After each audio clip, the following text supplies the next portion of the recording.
Minu Gaka, and welcome to Shift+F1, a podcast about speedy race cars. That, by the way, is Japanese for not looking is flowers.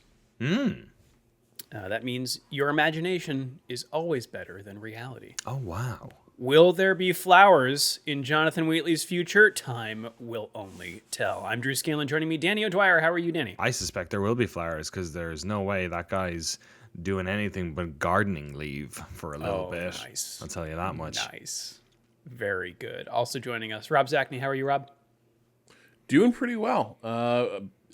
Anticipating this unexpected hiatus from F1. Not sure how I feel about it. Yeah.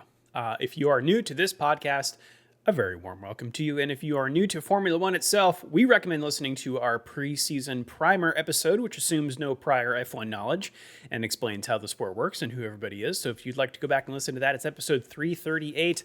Also, this show would not be possible without our audience over at patreon.com/shiftf1, where every month we release ad-free versions of the podcast early, along with bonus podcasts and videos exclusively for our patrons that cover racing documentaries and films, F1 video games, experiments with other racing series, and a lot of weird things. So if you would like to support the show and get access to all that fun stuff, head over to patreon.com/shiftf1 or click the link in the show notes.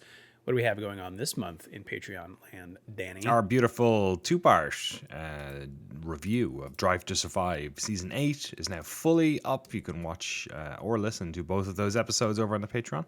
We split them up into the first 4 episodes of DTS Season 8 and the latter 4 episodes. And let me tell you, 2 different sides of a coin as it came to our enjoyment of this season of Drive to Survive. And a massive thanks, of course, to all of our incredible title sponsors, whose names we are very proud to slap on the side of our car. The Military Industrial Complex, Warizzle, RIP Egberto and Ego Furman, TVGP.TV, that video game podcast, Let's Margo Racing, Eaching Wells, Dr. V, Deange, It's a Me Ferrario, AI generated content, Mojo Nixon, Get Rich O'Die Ryan, Agave ATX, Cyphers Training, Turf SES, Michael Maves, Cigarettes, Telemetry Deck Racing Team, FTC, I got it, Bottas Not Last, Drew Stewart, Super Clippy, Bailey Foot, Abraham Getchell, The H Button, Happy 30th birthday, Patrick. # Bunny Jerk. Snigs. Nicotine Pouches.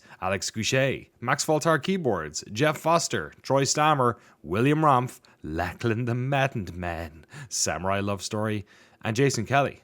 Thank you all so much, everyone. And apologies for my raspy voice and inability to say words. I didn't speak for most of yesterday. I have one of those, your kid is sick last week situations. You're like, oh, I think we got past it. And then, bam! Sunday, myself and my wife are completely out of commission. So this is the first time I've spoken in a while. Okay. Well, thank you, Danny, for devoting a lot of your throat energy to Patreon. I'm always, when it comes to you guys, I'm always there with my throat energy. Sponsoring Haas. All right, well, since this is a pre-race show, let's just jump right on into the news. And really, we only have a couple items here. The first one, the big F1 news. F1 team principal from Audi, Jonathan Wheatley, has left the team with immediate effect. But there is more going on here, Rob. Can you put some color on what might be happening? Well, there's a few things. There's parts of this that I'm curious what you guys make of it, because there are parts of it that are odd, just contractually. This sort of kicked off last week when we got word that, and this is how it was covered, that Adrian Newey is stepping down at Aston Martin. And initially, I was like, I had the same reaction, because that's the initial headlines I saw. I was like, holy shit! Like, what is going on over there? And then it was like a day later, maybe even hours later, that we found out that they were actively looking for a team principal, and I think Wheatley leaked early. Prior to that, and I think prior to the Newey announcement, I feel like I saw some stories that they tried to maybe poach GP from Red Bull and Max to look at the team principal, race engineer, Jean-Pierre Lambiase. Yeah. So what we have to remember is, we have to remember the history of like odd vibes around this Aston Martin team. We talked about when Newey said he was assuming the team principal position. Yes, exactly. We talked about, like, one, that was weird. Two, like, that's a lot of work for a guy his age, just in terms of amount. Running a team operation like this, especially with regulations changing, it's like running for president, right? It is a fully intensive, like, you're always on the go, you're always meeting with stakeholders, etc. So it's always kind of weird. And when Newey took that position over, it was always very clear that he viewed it as a temporary assignment. Yeah. That he was stepping into it because some things at Aston Martin seemed like they needed a little more hands-on attention from the Haas. Yeah, And it even seemed like I remember him saying like, "Oh, well, I'm going to be going to the first couple of races this year anyway to look at the car, so like, you know, May as well be a team principal. 100%." And he wasn't in China, right? I think Mike Crack did the team principal duties on the day in China. So yeah, exactly. I think at the time it looked like when the reports came out, it was this, you know, fracture already within the Aston leadership. But yeah, it seemed like them attempting to, you know, open up that position, perhaps more publicly, was just something that was always going to be coming, you know.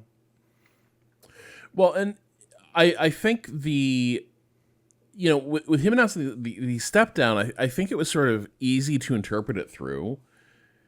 Aston's had a horrible start to the year. Worst car on the grid, can barely actually be in the races. Is how bad that situation is, and so the immediate reaction was like, is this a sign of things, the wheels coming completely off over at Aston Martin, and Newey is already sort of retreating from a position that looks like maybe it is turning into a debacle.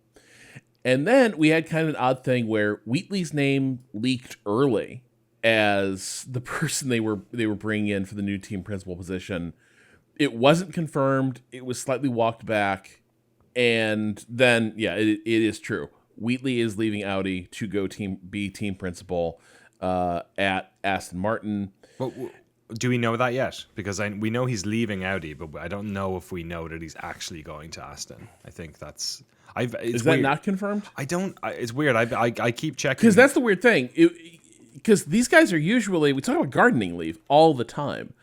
The notion that they would... That is the weirdest part of this. That these are not... You can't make these changes simply in F1.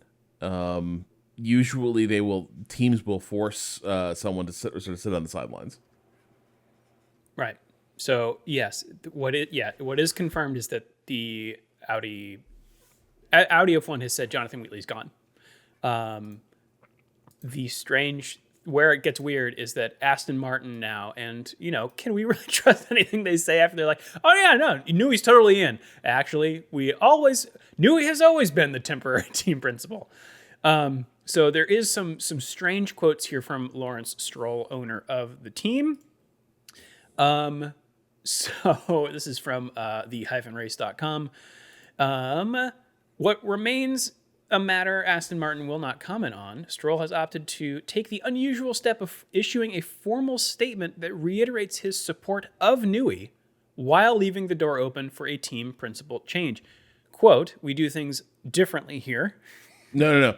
Hang on. You have to read it more forcefully than this. You have to imagine how it appeared on Instagram. Okay. Like block lettering. Okay. Like, we do things differently here. Okay. We do things differently here. And while we don't currently adopt the traditional team principal role that you see elsewhere, it is by design. As the most successful engineer in the history of the sport, Adrian's primary focus is on the strategic and technical leadership where he excels. He is supported by a highly skilled leadership team to deliver on all aspects of the business, both at the campus and trackside. We are regularly approached by senior executives of other teams who wish to join Aston Martin, Aramco, But in keeping with our policy, we do not comment on rumor and speculation. Gotta get a Ramco in there. Yeah. So this has got to be some legal stuff, right? This has got to be like, we just can't mention this now because of X reason. Yeah, and so you're right. It isn't officially confirmed that Wheatley's going over there, but everyone pretty much is assuming it's a done deal. And by the time this podcast goes up, who knows? The curse of the podcast. Yep.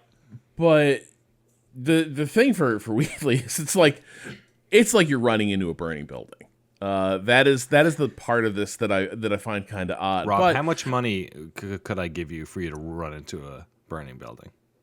Also, you don't have to live in Switzerland anymore. So that's the low key. That appears to be the reason he was so eager to do it. Yeah. Is that he and his wife hated Switzerland, and for real. And this is a man not the first time I've heard people shit talk Switzerland. You're right. And like say that like for a country that we view as like, oh, it's just idyllic alpine wonderland. People fucking hate that country. There's more watch repair places there per square yard than anywhere else in the world. And let's be honest, Wheatley's a guy who really cares about his wife's well-being. His teeth. Oh. His teeth? Is that what you said? Yeah. Yeah. Remember when they show him on Drive to Survive and the first shot is of him flossing? Oh yeah, that's true. That's true. Also, he does seem like quite a good partner. He seems like somebody, unlike some other team principals, perhaps, who really cares about their wives' well-being. Or husband. Well, I want to throw Claire Williams under the bus. So yeah, I thought that was interesting that like the Audi have been trying to get people out to Switzerland because that's kind of predominantly where they're based. They have an operation in the UK, but like apparently a big part of their sort of culture, I guess, is trying to get people out there. And he did just move out there, and yeah, seemingly not enjoying the sound of music. Was that Austria or Switzerland? It's Austria, because obviously if it was Switzerland, sound of music makes no sense. Why do you have to flee Switzerland in the middle of war, like before World War II? You wouldn't have to. You were fine. So come on, Danny, get it together. We were having our own fight. You know what I mean? We were trying to get some independence while everyone was kind of busy. Hey, Switzerland also served something else by laundering Axis money into global financial markets. We don't talk about politics on this podcast, Rob. But yeah, sorry. To that end, is the question, because like Mattia Bonanno is running the show over there now. That guy probably loves Switzerland, right? We saw him and Gunter hanging out in the foothills of the Alps with their... I don't think it is a geography issue, though. I think it, like, everything I've heard is that, like, Switzerland is a little different. Like, everything... So, I've heard this about Austria, too. Austria is weird. Yeah, it's like weird. Germany, but also, like, really small-town, parochial, and, like, sort of very up its own ass about, like, being Austria and not Germany. But like it can drive you a little bit crazy if you're used to like the more cosmopolitan life of, say, like Munich or other parts of Germany. And Austria might be happening compared to Switzerland. Like Switzerland sometimes sounds like what if an HOA got a country? Like that is kind of how it feels. It is like, what if an HOA seized control of an entire nation? And we don't know the culture at Audi as well. It's so funny, isn't it? It's like whenever you hear people leaving companies, it's often a lot of like, okay, well maybe they weren't paid as much, or like even sports stars leaving teams. You know what I mean? It's a lot of like, but the things we forget are like, their kids have to go to school in those local schools. You know, they have to live in this like part of the world. Maybe they're from a different type of part of the world. So who knows?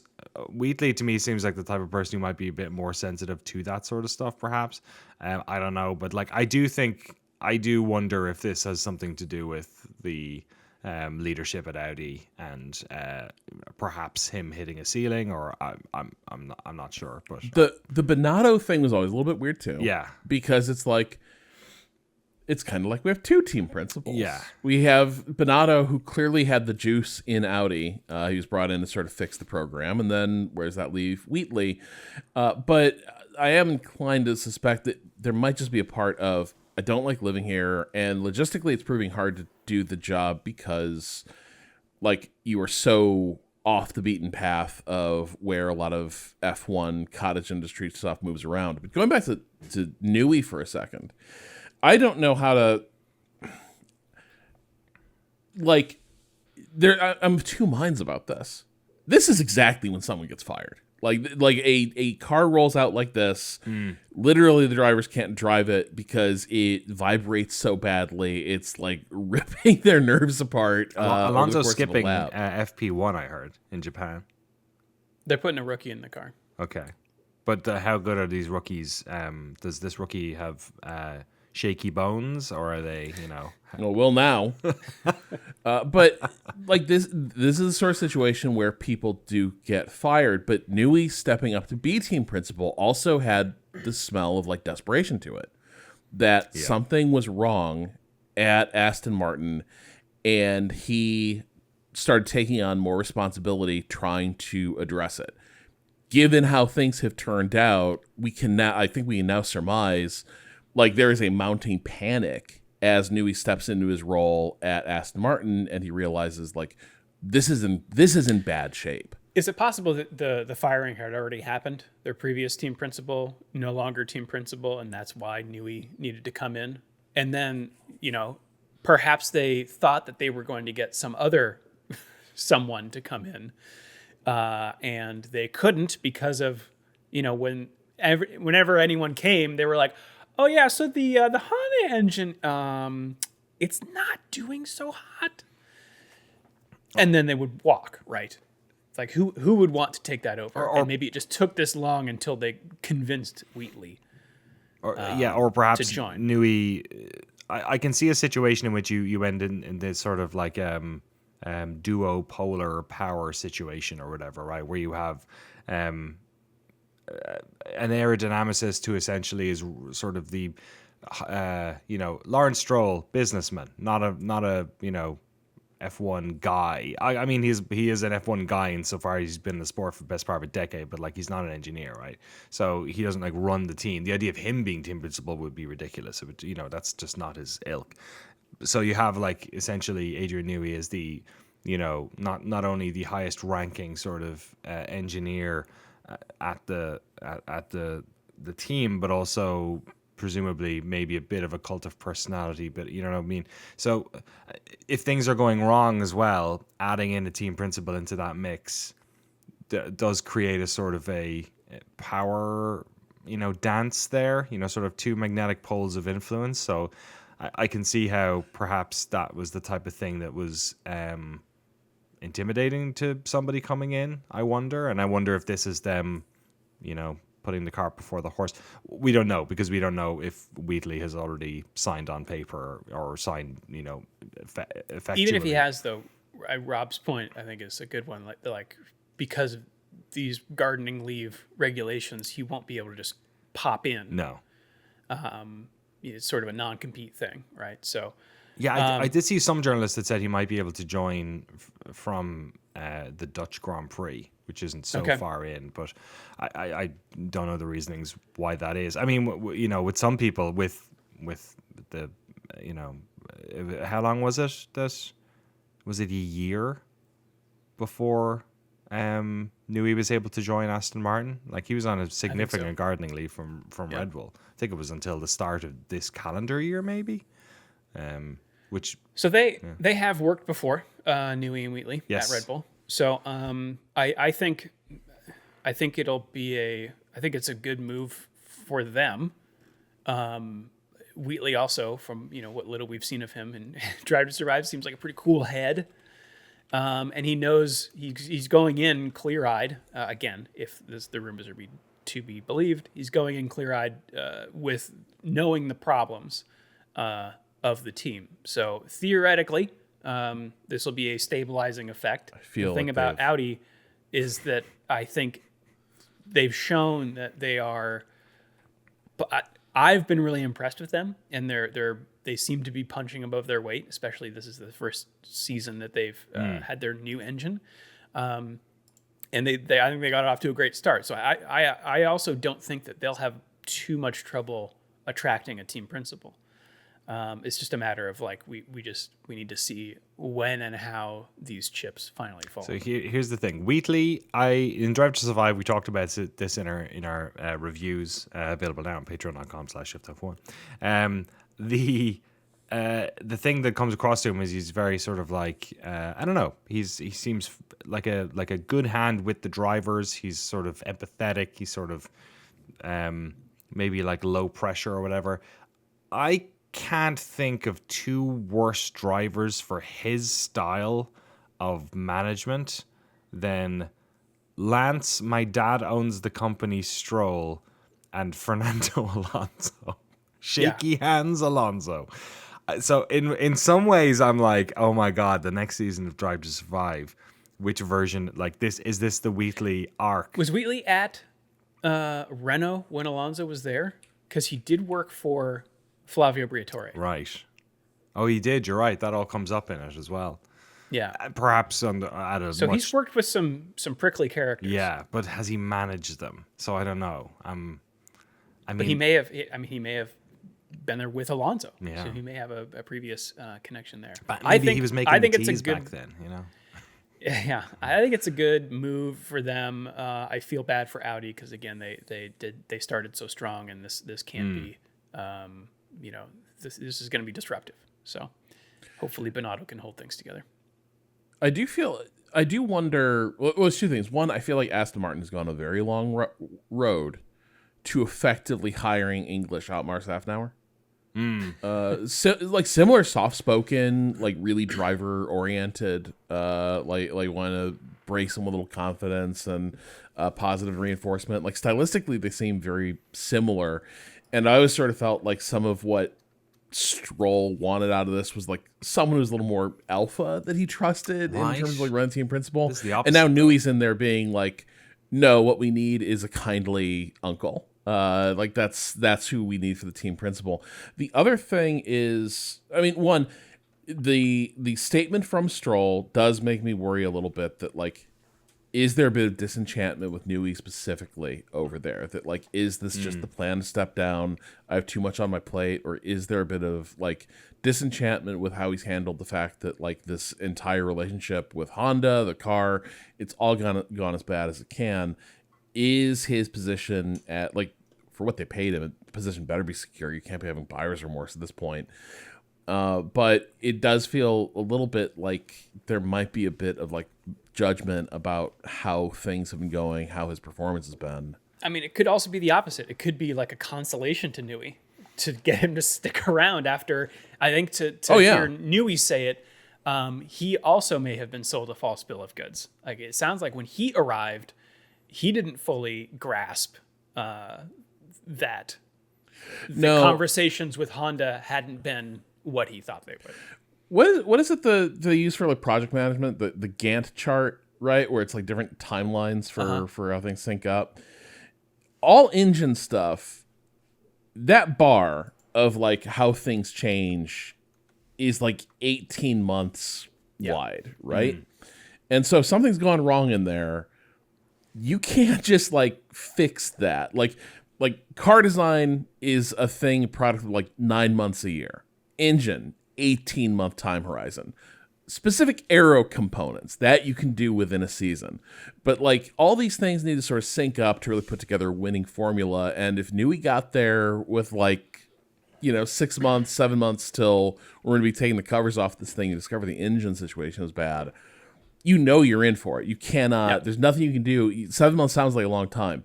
Not with power unit development. Like if that's gone bad, you're really limited in what you can do there.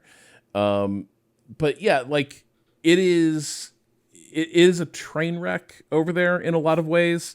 But I also wonder, are we seeing F1 moving toward what we see increasingly in a lot of other sports, where the coach and the general manager positions are now effectively divorced, and the general manager increasingly is the one with the power. You see this. I don't know if like soccer has fully gone It this way. depends. There are some, like, you'll have a situation where it's like, well, some for some people get hired as head coach rather than manager, but also you have a director of football role, which is increasingly very important for sort of long term. It depends. I'm an Arsenal fan. We're in a position where we now have a manager that is sort of adopting the more traditional role of sort of helmsman of the entire ship, as it were. But yeah, you do get that bifurcation of responsibility in a lot of clubs, especially ones with high managerial turnover. Well, in Haas works this way. I think when Ayo Komatsu took over, he basically said, like, look, Gunther Steiner was, the CEO doing the money stuff, bringing money into the team, and he was running the team itself, like the technical side. I can't do the money side. I know cars. So we have another guy doing that. Yeah, and like the Bonato thing feels like that was a guy who struggled in the team principal role, but appears to be very comfortable in that sort of head of the operation, but I'm not going to be there on game day making the calls. Total Wolf has always sort of felt like there's an executive role almost more than like a coach on the front line of how this is running. He and then I do as wonder, a master delegator. and I do wonder if we're seeing that with Aston, where it's like Newey's in here, and now it's like this is going to bifurcate. This is Newey's ship to steer, but I need someone traveling with the team. And running like day-to-day operations with the team. But ultimately, the person in charge of the team and like what the car is going to be, etc., that resides with Newey. And that seems to be just a model that F1 is moving towards, where we every year we get further and further from the Ron Dennis, Christian Horner, like everything stovepipes through me. Yeah. Right. Now it is like team principal is someone playing Motorsport Manager. You're making the tactical decisions, but like the development stuff is handled elsewhere. All right. We got to take a break, but we'll be back with one more news story in just a second. All right, fellas, you have linked me Danny, you sent me a reaction video. Yeah, well, it was hard to find footage of this on YouTube that you could link to. I think me and Rob both saw it on like Instagram Reels. Yep, this is the one I saw. You found it. Okay, cool, great. Okay, this is Max Verstappen at the Nordschleife. Max obviously raced GT cars this past weekend. I don't know if that's obvious. He's Spoilers. wanted to do this for a long time. That's true, and he's I cute. think part of his Red Bull contract has been like, listen, he's been very vocal about like not only the recent changes with F1 and the regulations, but also like, Red Bull. And it sounds like they are allowing him to do these sorts of races just to keep him happy. Yeah, But I mean, he wants to race at the. He's done them over the Nürburgring. years. Yeah. This is Yeah. like, it's not like this is the first time he's done like any type of GT3 stuff. I think he's queuing up for the 24-hour that he wants to do at the Nordschleife. That's what he and wants he's to done do. Spa a bunch and all this sort of stuff. But So this was a 4-hour race that happened this past weekend. yeah, there was 2 races. The first one, spoilers for anyone who wants to see this, but the first race his team won, but they were DQ'd because they used an extra set of tires. So that was a bit of a bummer for him. I think this overtake is from that race. There was a second one as well on Sunday, I believe. But yeah, this is the overtake that was going around social media. Which click it, watch it, give us your. Okay. Here's my reaction to this reaction. Okay. Yes. Okay. It's what might be a reaction that starts with the actual. We'll put a link in the show notes, but we've got. I'm seeing an in-car, multiple picture-in-picture here. The main shot is. First person from the inside of Max Verstappen's car. He's between 2 cars are ahead of him, one on either side, and it looks like he is going to shoot up the middle. So I'm going to press play here. Okay. Yeah, he's doing the full send. Okay, but we're restarting now. I'm seeing him set it up. Okay, he passes one car on the left. And then, oh my God, between the two makes it look so easy. 3 wide on the Nordschleife. You'd love to see it. It is not a wide circuit. No. I do that move on the F1 game all the time, but it's when I put it in like easy mode and stick myself in a Ferrari at the back, you know? Yeah, it is this a video multi-class? game ass pass. It is, I'm pretty okay. sure. So I think like some of the overtakes that have gotten flagged, there is effectively a lower class car, Yes, I think, yeah. on the field. But still, like that is usually you don't just send through a sweeping corner, threading Yeah, between it is a corner two. too. That's Two crazy. cars. So it is a bonkers, very Verstappian move. And like the more so here's the thing. I think we talked about last week where he was like, if people like this, if people like what's happening in F1, they don't understand racing. And I do think in some ways Max will be so much happier if he raced sports cars. In part because also you can bang quarter panels, bodywork. Like I think, buddy, you would love giving people a little shove in sports cars, and you can do that. But here's the thing: like they have things like balance of performance. Oh yeah, Like that is yes. it's so hypocritical. I do think maybe balanced performance might be a little bit easier to swallow from the perspective of the drive. Like if you think like I am God's gift to racing, you put me behind the wheel, nobody can touch me. Put the training weights on the car. Fuck it, I don't care. Just let me drive flat out. I will wash all these fools. I can see that kind of working for Max, but Yeah. this is very much to the point. Like his disenchantment is palpable. I think he yearns for the sports cars, and I think it would be quite the coup if like WEC. I think end up being almost a win-win. I think WEC would love to be like, we poached the best driver in the world because he wants to come do real racing in WEC, and F1 no longer has to deal with the fact that one of their marquee stars keeps taking pot shots at the sport and seems to not understand the fucking money. Yeah, I think it's one of these situations where like he always has this to fall back on.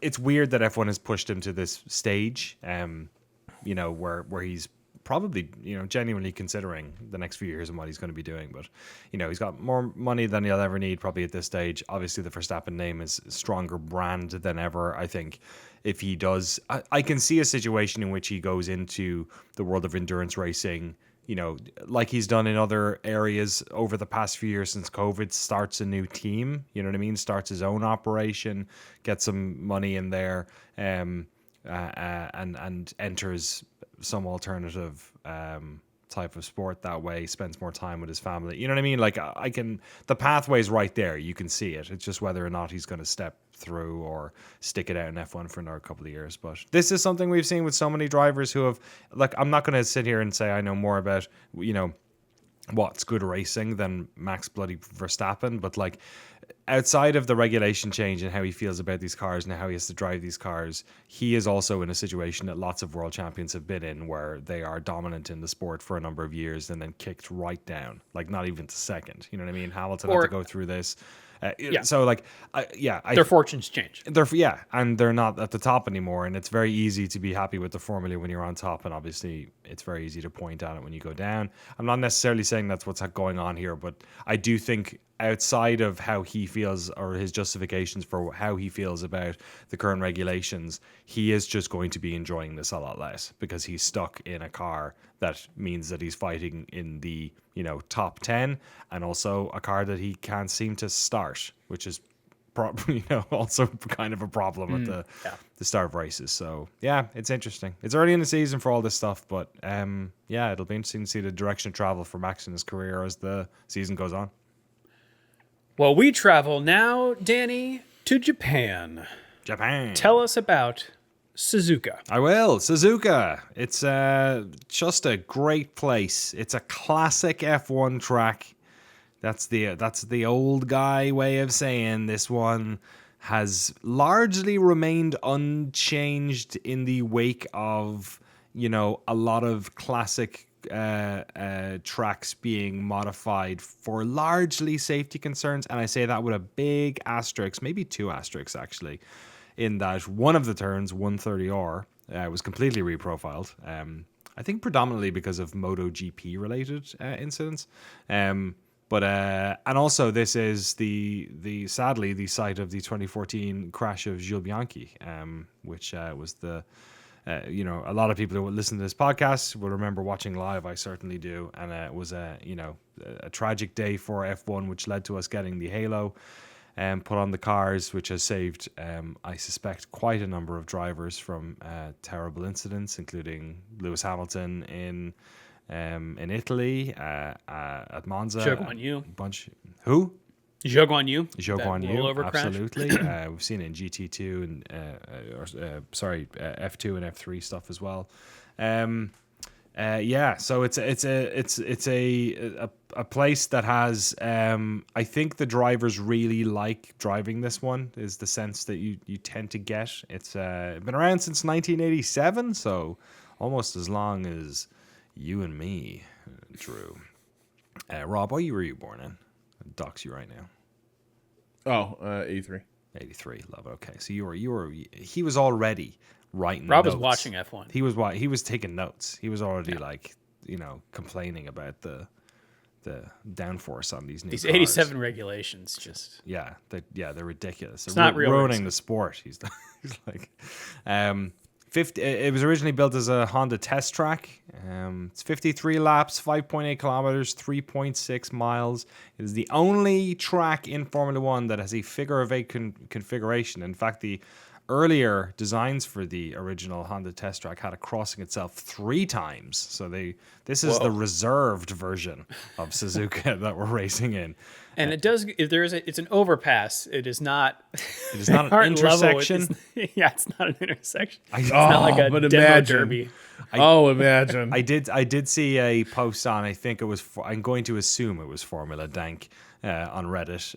That was how are they going to handle the figure of eight at Suzuka? And it was like a shot of the track map and then a sort of zoomed in square on the overpass and like one of those driver's ed who has the right of way things. So if you're coming at it from the right or the bottom, which I thought was quite good. It's pretty good.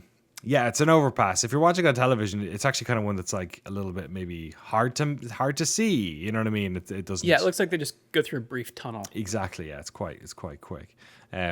Probably because the actual part at the top is such a high speed section of the track. But yeah, this is a track with loads of iconic turns. It's fast, it's high speed. There's lots of gravel around, sort of like alluding to what I was saying earlier about the classic nature of this track. You start the lap with the S's here, which are probably the most technically complex aspect of the track, and it's going to be very interesting to see how these cars with reduced downforce than we had last year tackles them, because the S's are taking at quite a speed. They're also like kind of uphill, so there's a lot of like sort of front end required to tackle these things. I think the new cars are going to look pretty great actually tackling these S's. Then you go into the Degners, these sort of series of sharper turns at the top of the hill. You have Spoon, which is my favorite named curve perhaps in all of F1, which is the Spoon curve. Come together with your car, overtake me. Love it.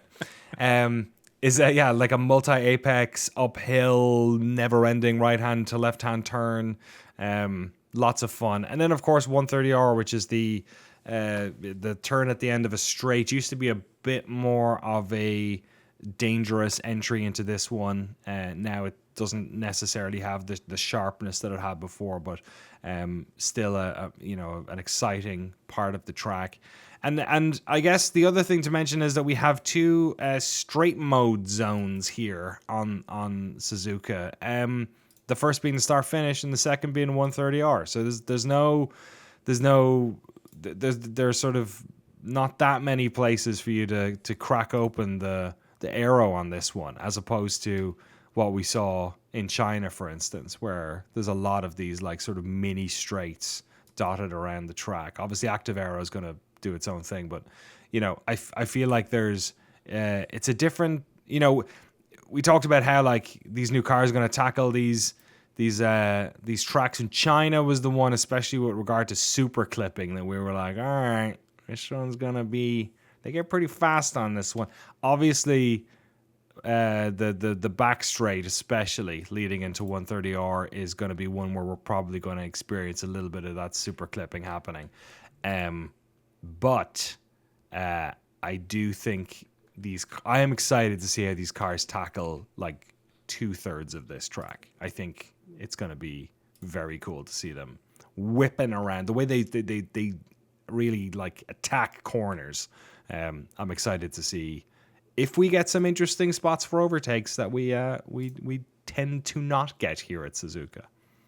That is my big question as well, because this may be, in my personal track ratings, the worst rated track. That's yeah. It's I feel, because how many years does your I know your form book, which at some point we need to apply some statistical rigor and correction to, but your racing quality record goes back further, right? Only 3 years for Suzuka. For when you've been saying like a 1-4 scale of how how good it was. Okay, well, yeah, it's narrow. It's been bad lately. It has been. Yeah. I think part of that has to do with the fact that we have had like the overtaking spots in this track have very much been like, trying to get down to the chicane before somebody, outbraking the chicane. This is also a track that has like so much history on it. Senna and Prost and overtaking happening in that spot. But I do feel like that was a problem for a long time, is lack of overtaking spots. And then obviously the last thing to say about Suzuka is that you roll the dice with weather. This is a track where we have had some crazy stuff happen because of rain. So I'm interested to see what Drew's crystal ball says about that. Yeah, I mean, you're right. Kind of all that can go out the window. I think we've got the new regulations that could completely upend, what has been a fairly boring track in the most recent 3 years. And like you said, there is weather. So we're looking at qualifying at 3 p.m. local time on Saturday. Guys, 63 degrees Fahrenheit. Okay. 24% chance of rain. 24. Okay. 24% chance. That's for quali? That's for qualifying. Yeah. On race day, it's currently 0% chance of rain. 0 degrees. Fahrenheit or Celsius? 65 Fahrenheit. Yes. 0%. Okay. We might not need it this year. That's the thing. Who knows? Who knows? Who knows? That's the F1 2026 slogan. Who knows? Will Max Verstappen stick around? Who knows? Max Verstappen won the last 4 Japanese Grand Prix. And gonna say one before that in 2019 was Valtteri Bottas. Great. So Red Bull has in the past, 5 years, the best finishing statistics. It's one of their top 5 tracks. It's also a top 5 track for Alex Albon. Bottom 5 tracks for Carlos Sainz, Pierre Gasly, and Liam Lawson. Ferrari and McLaren both go decently well here. Mercedes, though, in their past 10 finishes have averaged a 5.5. It's also one of the top tracks for let's get weird with our livery, because Japan. Oh, yes. Like Japan, it's like it's anime, it's manga, it's the Western eye loves to look at Japan and say, look at all this Godzilla. If you're Haas, it's Gojira. It is, and Haas have decided to sort of take on the power of. What's the word again for the kaiju? Kaiju. I was about to say gaijin, but both apply. You Both don't want apply. the power of the Gaijin. The power of the Gaijin. I mean, isn't F1 is, if nothing, a Gaijin, endeavor, especially now that we are in a post-Sonoda world. That's true. So, it's the Gaijin Kaiju is coming, and that's what they should call the Haas car. I'm going to say it from now on. Let's call it the Gaijin Kaiju for the rest of the weekend. Well, as we head into the Japanese round, George Russell stands atop the Drivers' Championship standings with 51 points, 4 points ahead of his teammate Kimi Antonelli. He's T-posing up there. Charles Leclerc in third, Lewis Hamilton fourth, and in fifth, Oliver Behrman, 16 points afield of Lewis Hamilton. 2 points ahead of last year's champion, Lando Norris. Then we've got Pierre Gasly in seventh, Max Verstappen in eighth, 1 point behind his former teammate. Tied on points with Liam Lawson in ninth. Arvid Lindblad is 10th. Wow. Tied on points with Isaac Hadjar. Then we've got Oscar Piastri, 12th. Wow. Carlos Sainz in 13th. Gabriel Bortoleto, 14th. Franco Colapinto, 15th. Esteban Ocon, 16th. He's got 0 points, along with Hülkenberg, Albon, Bottas, Perez, Alonso, and Stroll. In the Constructors' Championship, Mercedes is on top, 31 points ahead of Ferrari, who themselves are 49 points ahead of McLaren, who are just 1 point ahead of Haas. Imagine Haas being top 3 in the Constructors. That's wild. Red Bull is in fifth, followed by Racing Bulls, Alpine, Audi, Williams, and then the 0 points scorers of Cadillac and Aston Martin. All right. Well, if you'd like to join the standings yourself, you can do so in the official Shift+F1 Fantasy League. You can also send us an email, shift.f1podcast@gmail.com or f1.cool/emails. And before we get to emails, I've got a message. Email here from me. Oh yeah. So I forgot about this. This is great. Oh, are we doing this now? Yeah, let's do it. Yeah. Let's do it. All right. As Rob mentioned in the previous episode, I was planning on going to the Monaco Grand Prix this year because I am turning 40. My wife Sarah and I were going to go. However, my sister-in-law is now getting married in that weekend, and we definitely don't want to miss that. Sounds like you're a second good reason not to go. To go to Monaco. You know what I'm saying? She got a registry, right? This is partially my fault. So all right. There's a lot of considerations that go into this. I figured that since I wanted to go big, and I figured that since we were going to spend a lot of money getting over there, it made sense to get the best tickets we could. It's the 40th birthday thing. I turned 40 this year too, but I didn't.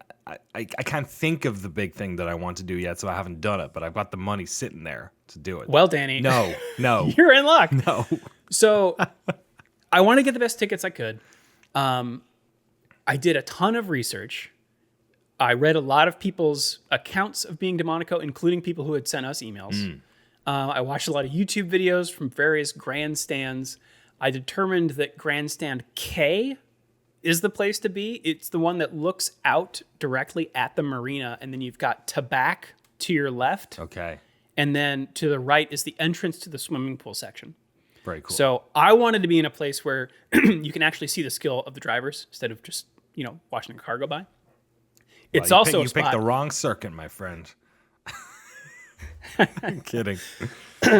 It's also a spot where there's a big TV, which not every grandstand has. So I wanted to make sure that I got that spot, which meant buying the tickets at the first possible moment. Oh, yeah. Which meant booking through F1 Experiences, which is directly from F1, but also includes typically a kind of hospitality event package. Yeah. Which takes the price up. But I was like, let's go big. So wait, for Monaco, does this have because is this where you meet drivers or So- you get to hang out with? Well, for Christian Horner is gone. Prince? I'm not sure you'll hang out with him. Prince? it's different per track, but in Monaco it means a party on a trackside yacht. Oh man, is on Kimi Räikkönen in there? I sure hope so. Well, an F1 insider, in quotes, shows up. Okay. And you get to talk to Christian them. Horner. It's either a driver, a team member, or an F1 media personality. That's cool. So I very early bought these tickets because I wanted to make sure that, again, I'm going all the way over there. I only turned 40 once. So that's why we went big here. So for two of these tickets, it came out to $6,800. Okay. Dollars. That's not each. That's for two? For two. Okay. We don't normally throw this kind of money around. Yes. Which is why I'm now desperate to sell. I can tell this is killing you doing this because it implies that you like to just like champagne your life around, this crowdfunded podcast. Like, you know what I mean? I know. Yeah. Yeah. There's a sort of brutalness to the fact that the one time you have decided to indulge yourself is also the one time you have to publicly sort of, right. Backpedal. Yeah, Yes. exactly. Now, here's and the it thing. does feel weird Yeah. to be doing this on the podcast. Ask me how much I had, like, when Drew was getting married, I was like, I'm in the West Coast in a while. I'm going to be hanging out in style, going to hang with all my buddies. Fuck it. I'll stop off in, like, I'll go see friends in Seattle after that. I had the whole thing booked. Right. And then, like a week and a half before we flew out, dog medical crisis. Yeah, And God. very funny. She turned out to be fine, but, like, all that shit was locked. So it is. Hey, at least you have something somebody wants, right? Which is I sure hope so. theoretically, I guess. Yeah. Rob couldn't sell his ticket to your wedding. He tried. Right. And then I had to hear from everyone, like, it was so, well, I guess this will be worse though. I heard from like 3 or 4 people that, like, man, Drew's wedding was so good. was great. It was fine. It was Like, great. Drew's family was lovely. It was such a good time. So Oh man, wonderful seeing everybody. meeting Drew's family, who, especially your aunt who listens to the podcast, that was just like amazing. That was good. Well, There was the sheer number of people Shift+F1 who were like, fans. the Scanlons are exactly who you think they are. Yeah. Like, it was delightful. But I guess it could be, like, if it is an awesome Monaco GP this year and you've sold the tickets, you'll have that experience, but like on a global scale, where it's like, instead of like 3 people being like, man, Drew's wedding was really nice, it's going to be like I can't believe you weren't Crofty there. every year at Monaco. And of course, we all remember the 2026 Monaco GP, where the finest moment of pure racing if ever- anyone the other can thing recall. If ever there was going to be a race, a Monaco GP that was going to be like, this isn't me trying to like sell up Drew's tickets, but like genuinely, this is the one time any of us has a sliver of hope about the race from a TV perspective.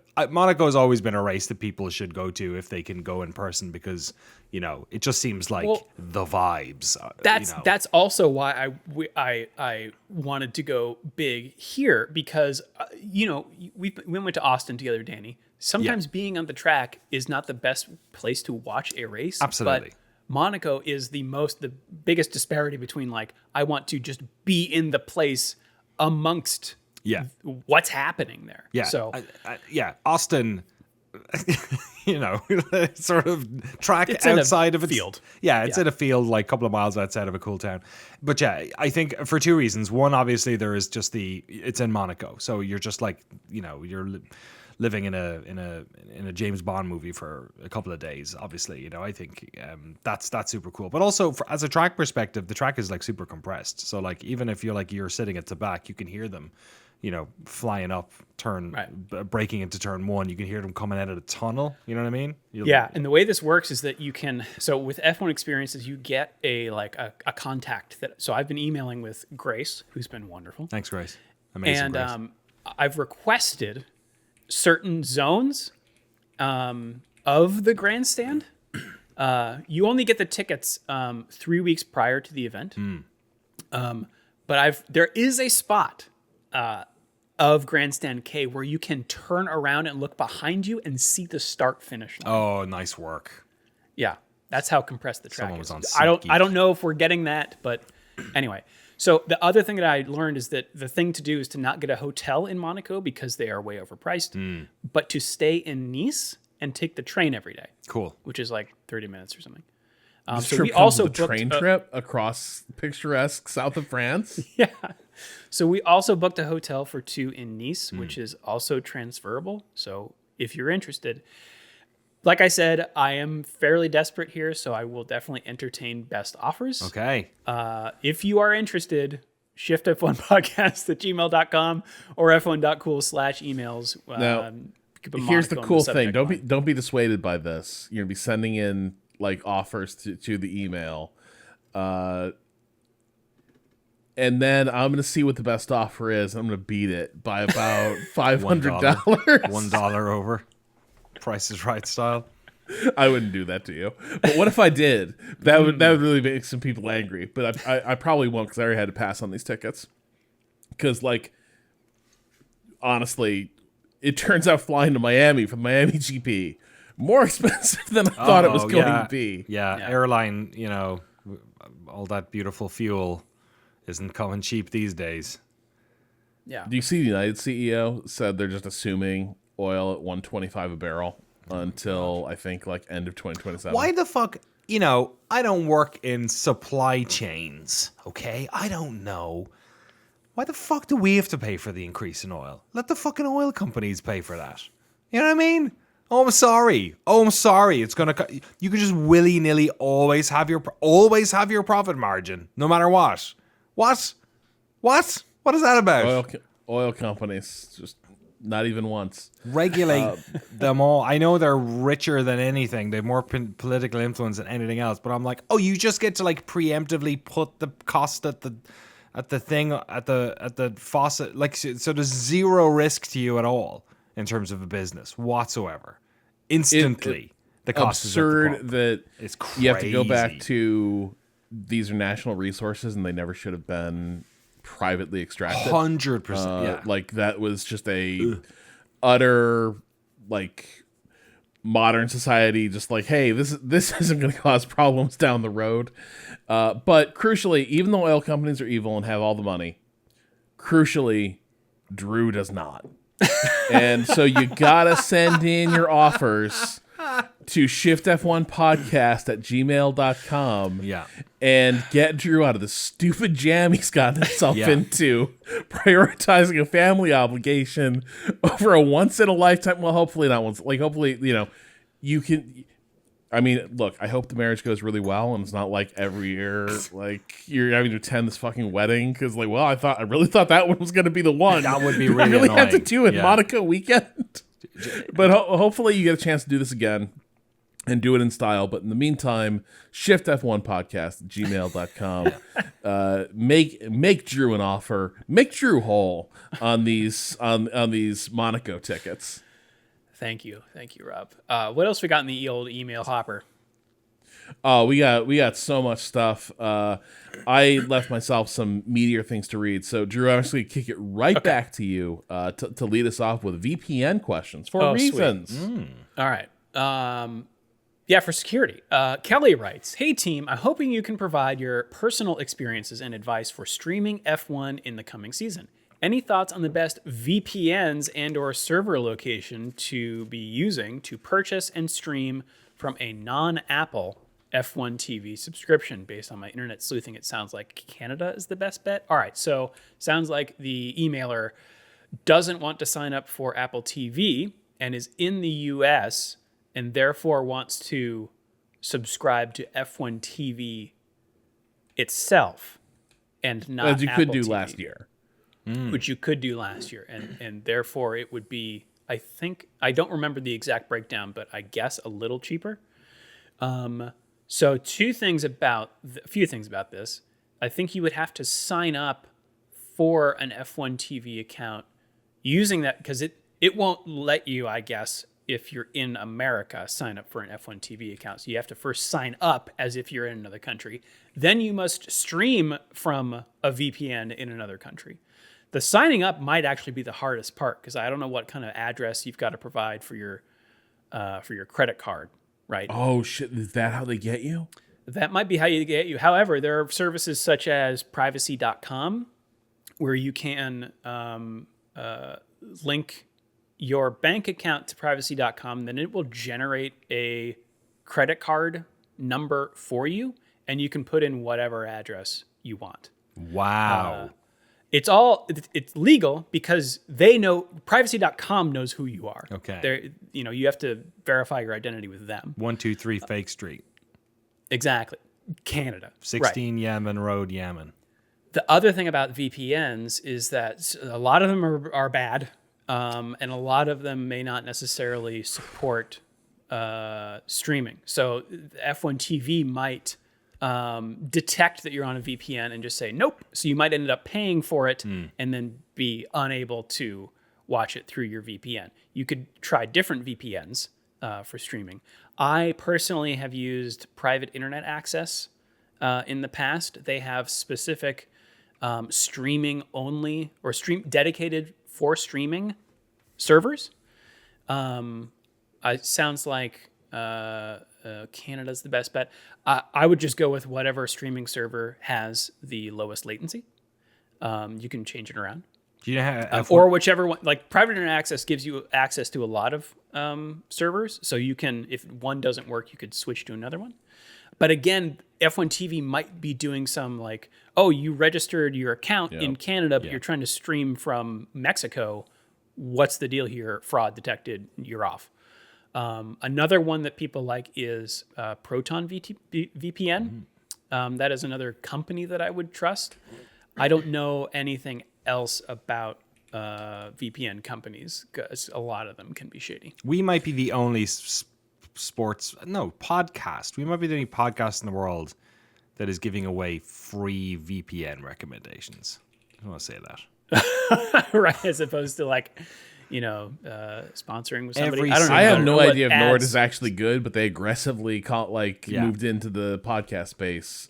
I use Mozilla VPN, which I think they use someone else's. I think it's white label. I think they use someone else's VPN infrastructure, but it is like these things are tough, and I expect that F1 and Apple have been pretty clever about this, which is that like people have known that VPNs are used for this purpose pretty extensively, and what happens over time with a lot of VPNs I've used is that they do start to figure out which IP addresses are VPNs, and then you will just watch streaming services just magically stop working through your usual like VPN service, and they have to pick a different location, and hopefully you get an IP address that they haven't figured out is affiliated with a VPN.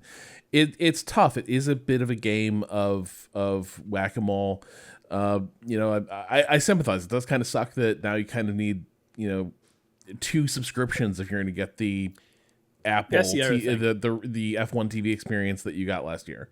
Yeah, I would do some math and see if it is actually worth it. You don't pay for F1. You just pay for Apple TV now. You don't need to pay Correct. for F1 anymore. Yeah, because I got an email 2 weeks ago that was like, "Oh, they canceled you've it. canceled it," and I was like, "What the fuck? You canceled Wait, it?" hang on. And then I was like, "Oh, okay." I thought you still had to pay for the full suite of F1 TV features though to get all my. You get it. You get F1 TV Premium with your Apple TV subscription. Oh, sorry. Hang on then. What are we doing here? Hey, all good then.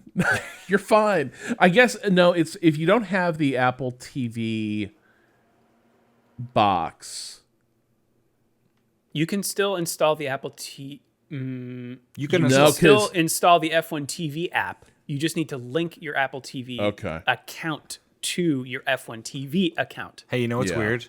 You know where I sometimes watch Apple TV? On my PlayStation 5. What? Yeah. You maniac. It feels so wrong to do it, but it feels so good. Feels so good.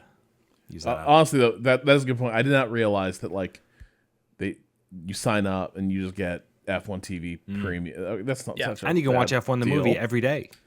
Yeah, and here's it. The thing about Apple TV is that they will try to make you believe that it is a monthly subscription, but you sign up for 1 month and then you go in and you modify your subscription to be yearly. Oh. And then it's cheaper. Okay. Drew, I have fucked that up since I saw thank you. Yeah. I've been flushing money down the toilet because I think I'd let them do monthly billing. Yeah, I need to do that too, actually. Yeah. God damn. I'm with you, Danny. I launch Sony's Marathon on Steam and play with my Xbox controller. Yeah, that's weird. Wait, you play Marathon on a PC with a controller, you psychopath? Yes. What? Incredible. Wow. Yeah. Is it a wrist thing? Are you I don't know. I ergonomic? think it's comfortable. I don't have a lot of space right here for a mouse, and also the I will one say that's He likes mostly flexing. plugged in is my Bungie uses trackball those mouse. Oh my haptics God. real well too. Yeah. Like Yeah, it feels good. Hey, you're just going to go over the fact that you just held up a trackball mouse like this is 1998. Oh yeah. Look at that. I started Like- using this with cloth map because I was getting RSI. Oh, do you have the too much vertical? with the- Do you have the vertical mouse? It's not quite vertical. This is the Logitech Yeah. MX something. Nice.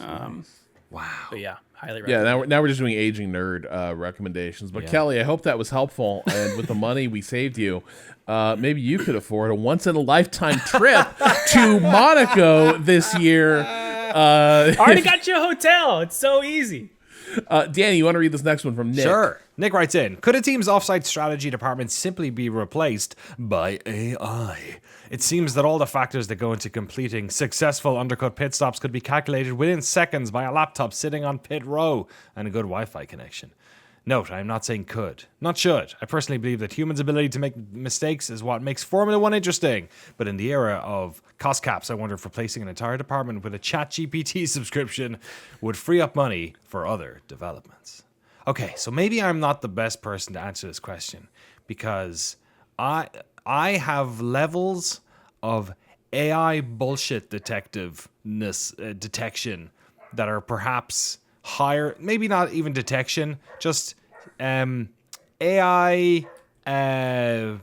What is it when you think something is a total Suspicion. smokes? There are things that machine learning and what we have called AI, which is it's largely generative stuff, let's say, but like there's areas of this that are very good at doing quick jobs for humans to do. Like the world of like writing code, for instance, has changed inexorably over the past 18 months. It has changed workflows, it's changed hiring practices, all of this stuff. There are a significant aspect of the things that people are telling you AI can do is total horse shit. I'm not saying like not even that like, oh, it can do an okay job. I'm saying there are like fundamental things that this technology is absolutely terrible at. This to me is a great example of people assuming that this tech, the way that it works, especially when it comes to like coming up with outcomes, it is particularly bad at coming up with outcomes. Like this is why when people ask ChatGPT, if you want like quick research done that you can then later go in and fix and fact check and stuff like that, sure, you can use these things to do this. If you are looking for a data point, if you're looking for it to take all of this information and give you the right answer, you are barking up the wrong tree. The like analysis that like they already have computers that find the gap in the lap. Like that's been around for 10 years, folks. That's not like AI gets like sort of prescribed with this like almost godlike power to do things that we've been doing very well with, regular code for a long time, right? So like, yes, they can do that. The issue has never been when is the best time to pit in terms of the mathematics. I mean, it was years and years ago when they had to figure this stuff out. But like, no, they have people and computers to do this stuff now, to find the gap. It has always been the strategic element of that. It has been, okay, well, we have to look at that and the tires. We have to look at that and the is there going to be a safety car? Is there going to be a safety car later? All of this sort of stuff. And you can't just plug all that into an AI and have it come out with, it doesn't know. Wouldn't want to, your point is you do, and I agree with you. You wouldn't want to because we're talking about a binary outcome here. Yeah. And the inputs are going to be like integers that are coming from the track and averages from previous sessions, previous races. Like those are things that AI is not, we're not writing an email here. We're not like generating an image. No, and it is like one of my favorite things to do is watch videos of people asking it to do the most basic stuff that it just does not have any comprehension for any, like it is especially all of the like sort of consumer touching stuff like ChatGPT or like any of these ones that are talking to you, that the success rate of much of this technology is its ability to trick people into thinking it's doing the right job. I'm not saying that like is some sort of duplicitous thing. It's literally what it's designed to do. ChatGPT is designed to try and create things that sound like a human made it. So the problem is that you are essentially hiring a snake oil salesman to get you snake oil. You're asking it for snake oil. So how can you then tell, you know what I mean, if it's real snake oil? So the one of the issues you run into is like, you know, this technology cannot see or interpret or even a lot of times ignores super obvious aspects of a problem. And then ultimately, even if it does have all the data, a lot of it's kind of designed to find the mean. You know what I mean? Like it is not it's an autocompleter basically based on past experience. Right. So I think it would be ill-suited to this situation. But I think the question of like, can this just be automated? They try to do that. Like that's why that team of people looking at computers is they are looking at simulations. They're looking at like, we believe the computer is telling us to pit now. Well, do we believe it? And I think that is this is such a thing that, and I think tech have really, in the pursuit of trying to chase like hype and investment. Yes, I think tech has done itself a disservice because this is coming from a finance side and not an engineering side nearly as much. Like, should it even be called AI? Is a debate that happens among comp sci people all the time, given how these things work. But there's this notion that like computer analysis has gone really far with this. Like you already have the machine, you know, as Danny pointed out, it's already crunching so much of this data in real time. The problem is that last step of like taking that data in and making a snap decision about what is the correct call at this moment on the race, while forward looking into what you expect to happen in this race. At some point, you need someone who's going to be pretty sharp to make that decision and have good instincts. And you could give that decision to a computer, but it is probably going to, at best, be average at it. Right. And to get to that point, you're going to have to change everything about how you run strategy and probably have to iron out a ton of bugs to basically arrive back at a mediocre race strategist. Right. Yeah, there are elements of like, you know, computational, and again, look, I have some computer science background, but I'm not an expert in any of this sort of stuff, right? But there are clearly types of work that this stuff would be really good at. Like we're looking, you know, I think about like the protein folding stuff that was going on with, you know, the PlayStation 3, for instance, right? We're just going to throw comp. That's how it all started. Right. Folding at home right. was the first. I looked at that was our Trojan horse. We never should have been folding at home. We were using all our power. You know, the whole thing was like, use your. What if folding? Tell me. Folding at home was basically the same thing as like how we ended up mining crypto, right? I think that is well, you know, morally no, but like yeah, in terms of like using your home internet, electricity and compute power to solve a problem that, you know, the difference with crypto being that like the worth of the crypto was based on the electricity used to produce it, right? But whereas what you were doing was folding protein to try and help cancer research. So like, you know, morally they're two different things, but like, yes, they're very similar in some respects in terms of their architecture.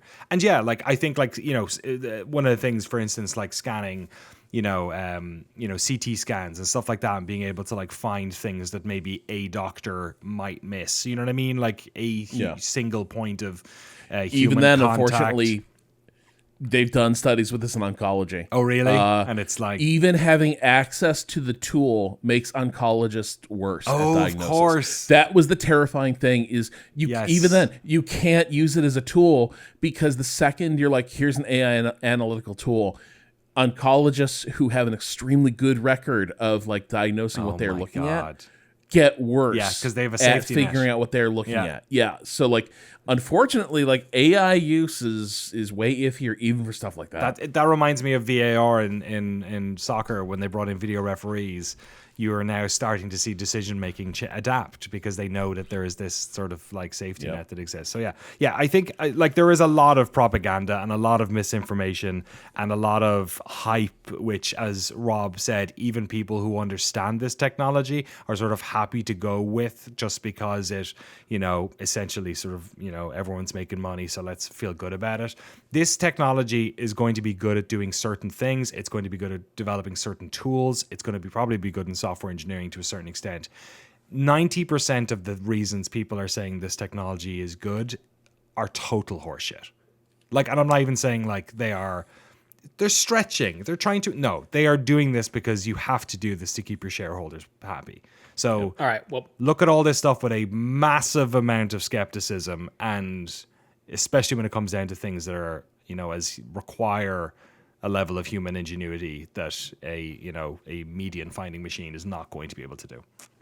But it's not snake oils. 2 tickets to the Monaco GP Shift F1 podcast at gmail.com. That's an investment that will return.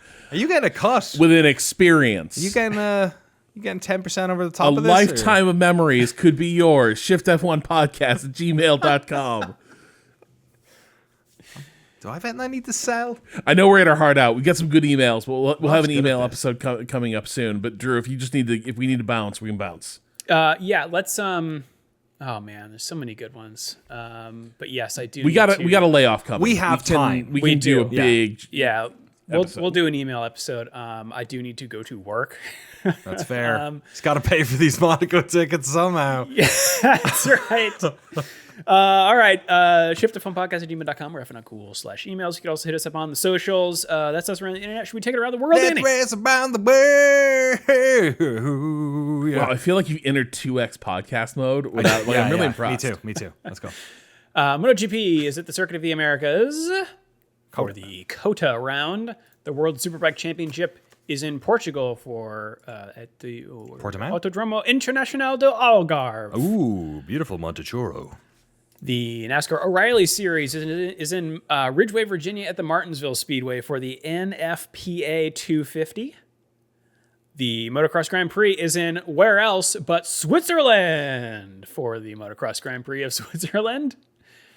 IndyCar is at the Barber Motorsports Park in Leeds, Alabama for the Children's of Alabama IndyCar Grand Prix. Leeds, Alabama. I have to go there sometime.